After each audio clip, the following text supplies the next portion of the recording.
a magnitude 9 earthquake struck. The mother escaped from the house with her 3 sons, but her youngest son was still trapped inside. The mother had to go back alone to rescue him, just as she pushed him out of the house. A stronger tremor struck, burying the mother in rubble. The earthquake didn't stop until nightfall. Her 4 sons, who had survived by luck, searched for her everywhere. Though their hands were covered in cuts from stones, they refused to give up, hoping their mother was safe. Then their neighbor, Uncle Juan, arrived. The children knelt together and begged Uncle Juan for help, asking him to save their mother. But just as the man was about to start the rescue, another strong aftershock occurred. He had no choice but to take the 4 children to a safe place.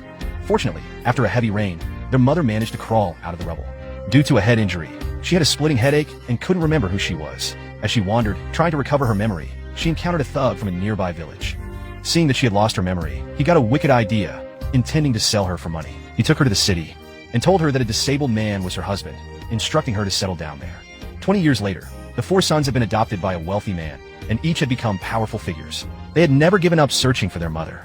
Upon hearing from villagers that their mother was sold by the thug to the city, they immediately ordered their subordinates to post a reward to find her.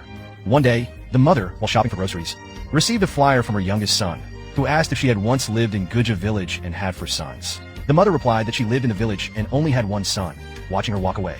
The son wondered if he had mistaken her for someone else. Soon, the mother finished her shopping and returned home. Her son, whom she had with the old bachelor, was there.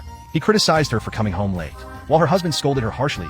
Her daughter-in-law, angry because she needed money for a house, threatened to divorce. At that moment, the mother brought out some freshly washed fruit. Just as she was about to leave, her daughter-in-law called her back, accusing her of stealing her wallet. The mother denied it in a panic, but her son didn't believe her. Her husband even searched her. Feeling humiliated, the mother left and wandered onto the street. Looking at the amulet she always wore, she began to recall faint memories. Suddenly, she heard someone calling for help. It was a man she'd met earlier that morning, passed out from heat stroke. She used traditional methods to revive him, and warned him to avoid staying in the sun on such hot days to prevent heat stroke. Hearing her words, identical to what his mother used to say, the man felt that this woman might be his mother.